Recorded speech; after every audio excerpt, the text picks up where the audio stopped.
What's up guys, and welcome back to another episode of the Realistic Career Mode. It's episode number 8 as our second year gets underway today of a brand new season after just surviving in the Premier League in our first year at the King Power, where for season 2, Leicester City are going to start off with a transfer budget of, I've got no idea what it's going to be, to be honest, no idea at all, 52 mil, and I'll say that's quite realistic. And also, when I advanced one day in the calendar, it increased by about 5 mil after the sales of Jordan Ayew and Ricardo Pereira. So updated budget on the screen right now, I'd say it's realistic. And for those curious, I did decide to give Jamie Vardy a 1-year extension as well that will take him up to 39 years old. He had 7 goals in the Premier League last year, a few of those coming from the bench, including that vital last-second winner against Wolves at Molineux towards the end of the season as well. He's not just here for the vibes, he's here to get goals off the bench just like he did last season. So our squad for season 2 then, as you can see, it desperately needs some work. I mean, last year we were lucky to survive, let's be honest. Match day 33, we were bottom of the table. And granted, don't get me wrong, there was a real cluster of teams around us. It was one of the tightest relegation battles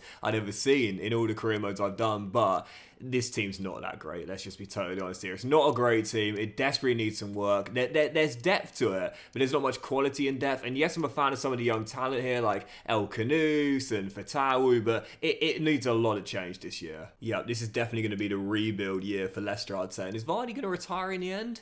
No, Jamie Vardy refuses to retire. He wants to go to his late 60s and collect that pension, though by the time he gets there, it will probably be 84 or something ridiculous.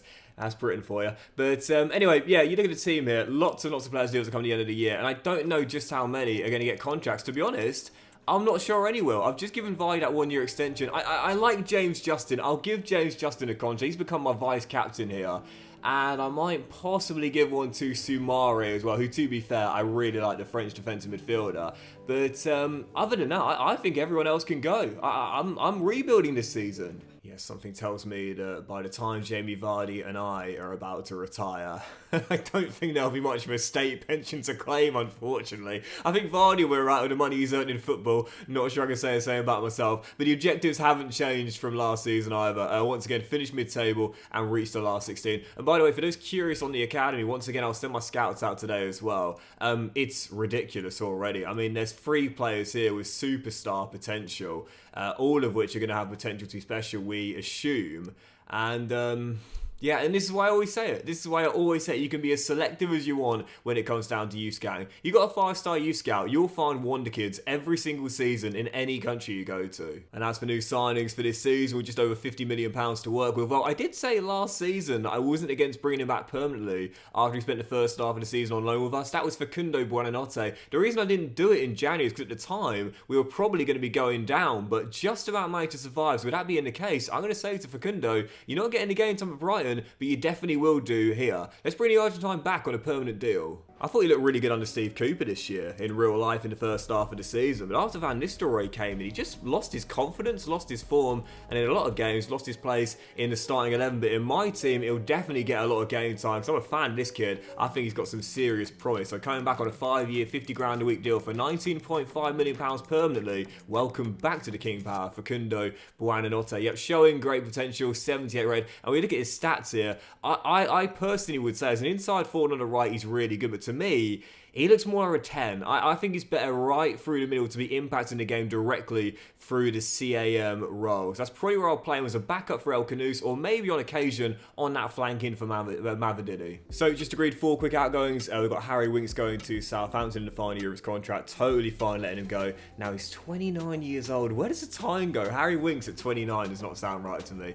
We also had Hamza Chowdhury as well, who was out on loan with Sheffield United last season. He's gone to Everton. I always thought he was quite a little smart player, Chowdhury, but I wouldn't say he's got the quality now to be a long-term player in our team. And 2 loans as well, just like last season. Cellier and Golding, the former has gone to Cagliari for a couple of years, and Michael Golding's off to Burnley for 2 years as well, though I might cut those loans short depending on their growth out of their clubs. Right, let's make our second signing for the rebuild then, and I would like a new centre-half for this year too. And there's a few names I've got the shortlist here. I'm mostly drawn to Jacob Greaves, but the problem is I did an Ipswich Town career mode earlier this year, so I don't want to use him twice in the same FC if I can help it, even though he's a great fit for us. That leaves Calvin Bassey, a wild card in Jordan Torunariga, and also Chris Richards, who's moved on to Midtjylland in the save as well. I'm mostly drawn to Calvin Bassey out of the three, though. He's got the most first team quality, and his physicality, as we know, is incredible. Rangers fans know this, Ajax fans know this, and Fulham fans know this too. Look at the guy's stats, man. 89 stamina, you know I love that. 88 strength, he's rapid, can play in a high line, and at left back as well as centre half as well. He's got vibes, he's got style, he's got swagger, and he's going to sign for Leicester City. Let's bring him in. Yeah, he's a baller, Calvin Bassey. I've always been a big fan of his, and I'm so pleased he's finding his feet at Fulham right now, because he is big part as to why they're having such a great season under Marco Silva. Relegated last year, there was no way he was going to stay in the Championship. He's far too good for that in the prime of his career at 25 years old, and coming in on a 5-year, 40 grand a week deal with a 13.5 mil plus an aging Connor Cody. Welcome to the King Power. Bring the vibes, Calvin Bassey. Yeah, this guy's got some serious style, man. Regularly featured on Footballer Fits, one of my favourite Instagram accounts, and he's just such a great player, so physical. And again, at 25, I don't know why he's got holes on his attributes, because I'll tell you now, he's still got room to grow. And I think after a full season of good game time and form, he'll kickstart his growth. I'm not worried about that. We're kind of overloaded at CB now, but the thing is, we got a lot of centre-halves, but not a lot of very good centre-halves. You know, I like Caleb Okoli, but I'm not sure he's ready to be a starter just yet. So I'll have Bassey alongside Samson, Okoli off the bench. And you look at this, you've got Ben Nelson, who's come back from loan, Harry Suter, Yannick the Giant, and Wildface as well. Really, I mean, all of those four can go, to be honest. So I'm not overly convinced by them. But I think what we really need now is a CM as well. So we lost Harry Winks. Skip is still here, but I'm not sure if he's going to stay. And Didi and Sumare are good, but I want a good young CM next. And I know just the man to get as well, because he's just been relegated with Southampton. But he was on loan there from Chelsea, and with a ridiculous amount of players they've got in their squad, particularly in CM, I think he's one of several that might need to leave permanently to get game time and development, and possibly return in the future with a buyback clause. I wish you could add them in Karima, but it's Leslie Ugachukwu. Never used him before, but a young French midfielder, so physical, great technical stats as well, and again, needs game time at 21 if he's going to develop. Let's bring him in. Yes, it's something I'd really like EA to add moving forward to transfer negotiations. You have sell-on clauses, which is fantastic, or I should say sell-on fee percentages, but you don't have buyback clauses, and you often see that in modern day football with many players who leave as young players. That club will retain a buyback clause, which unfortunately, of course, isn't in the game, and thus they can bring him back for a certain fee. So with Chelsea, for example, I think they'd let him go for a small transfer fee, really, but they'd say, hey, in the future, if he develops, maybe we'll give you £60 million if he turns into a great player, and you'd have to accept it due to the buyback clause. That, to me, I think would be quite realistic. So we're going to get him for, again, around 12 million, I'd say. Maybe 11 to 12 mil. Let's go 11.5 mil. 1.5 mil over market valuation. But hold me to this, guys. Chelsea have just agreed, but behind closed doors, a £60 million buyback clause. Hold me to that. He showed flashes of brilliance after signing from Chelsea as a teenager from Stade Rennais, but the problem is there's just so many players at Chelsea, so much competition.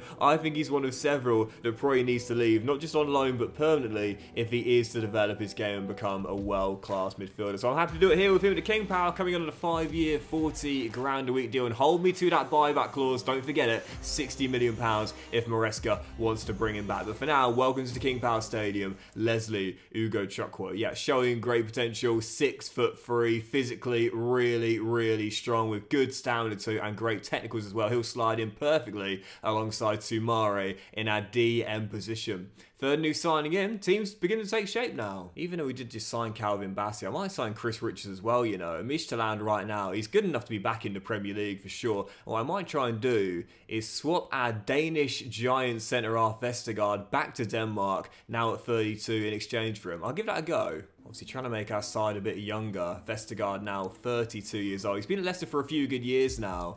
But I think we've got to think about that long-term future, really, and Vestergaard just doesn't have that here. I like him as a dressing room leader, but we've got Jamie Vardy to do that. We don't need Vestergaard as well. So let's go 7.5 mil plus Vestergaard. That will take us to a round valuation. And they do want Yannick. Of course, being a Dane, he wouldn't mind going back to his home country. I think we could still get him a little bit cheaper. Let's go £7.75 million plus Yannick the Giant, Vestergaard, and Michelin. So yeah, I think that's a good deal for all parties, really. Both players and both teams too. That was one of the big problems I saw here when taking over at Leicester. There's just too many aging players that are in their 30s and need to be shipped on sooner rather than later. A few good years with the Foxes, but it's time to say goodbye. Yannick Vestergaard back in his home country, and a player that replaces him, a really decent talent in the prime of his career, who, like Calvin Bassey, I'm surprised, is not growing. Really frustrated, but welcome to King Power Stadium regardless. The American Chris Richards, 25 years old, again 6'2".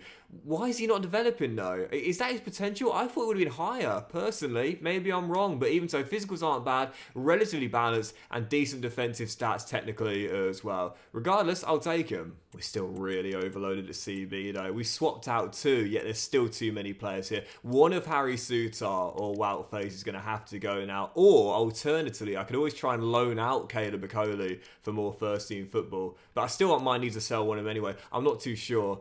But looking at the budget now, I think we need to make another sale before any new signings come in. So just agreed a couple of departures at CB as we were overloaded this season. Wout has gone to Fulham to replace Calvin Bassey, who we signed from them, and link up alongside Connor Cody. And I've loaned out Caleb Bacoli as well. Really good young centre-half and incredibly physical. You know I like that. But he's going to be 4th choice centre-half now after the signings of Bassey and Richards. So he needs the game time in order to not have a stunt in his development and hopefully get it there in West London at Brentford. So enough money now to make another signing, but I'm not sure we'll do it today. Yeah, we'll leave the squad as it is for now after 4 new signings arrived. I'm sure we're not done for transfers in what is our rebuild summer. And heading to the first game of the Premier League campaign. Don't forget, our objectives this season exactly the same as last year, and that's my target as well. Once again, reach the last 16 in the FA Cup minimum. Last year, of course, we got to the quarterfinals. I'd love it if we get back there again this season and finish mid-table in the Premier League.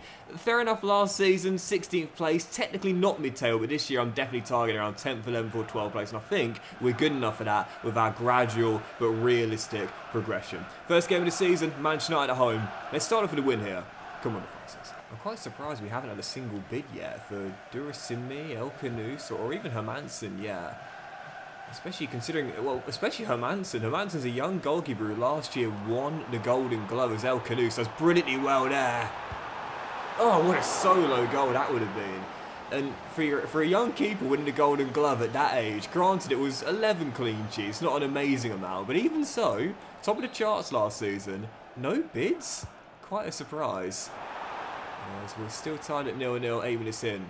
Win on the opening day though, what a start that would be for our first scalp against a Big 6 Premier League team since we took over. Christiansen through the gap.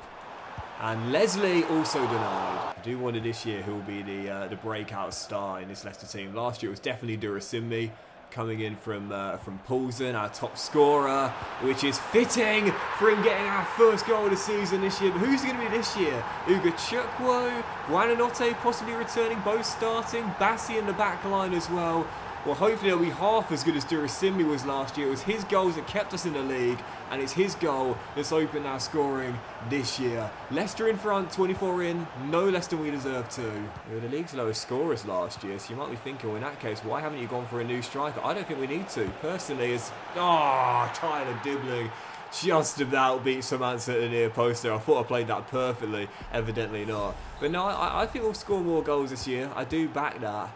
But unfortunately, defensively, I don't think we'll keep that many clean sheets this year either. Again, 11 last season, decent, but it's not quite as defensively solid as I'm hoping for. As Guananote does well. Leslie! Just wide. 29 minutes to play. This has been a really fun game here. Sometimes the opening days can be a bit drab. Oftentimes because both teams know that whilst you do want to win on the opening day, there's still 37 games to play. There's not that much at stake, of course, but this has been a really fun game. Played at a good pace, expansive football, nice build-ups as well. And 2 goals. Should probably be about 3 or 4, really. And again, good football from the Foxes here. Christiansen releases El Canus on the left-hand side today. Rolls it in. There's Durasimi! And I said no bids so far. I hope I haven't sparked those into action before the window slams shut, because we don't want to lose him. He's a heck of a forward. We were looking for a Vardy successor. There's no doubt about it. We found one. But how long will he stay? And will he carve out a career like Jamie's here? Oh, Rashford. Totally unmarked. Levels again. 2-2. And again, this is why I wasn't worried about bringing a new forward. I know we'll score more goals this year, but defensively, not going to cut it. What a game. This has been an absolute thriller. A minute to go. Is there going to be one final twist in this really good tale? Cobby down the right-hand side. Holds onto the ball. Ref, I think you should be playing for full time now, mate. And you will there, and we will take it out. That was a really fun opening day, man. Class. Action-packed.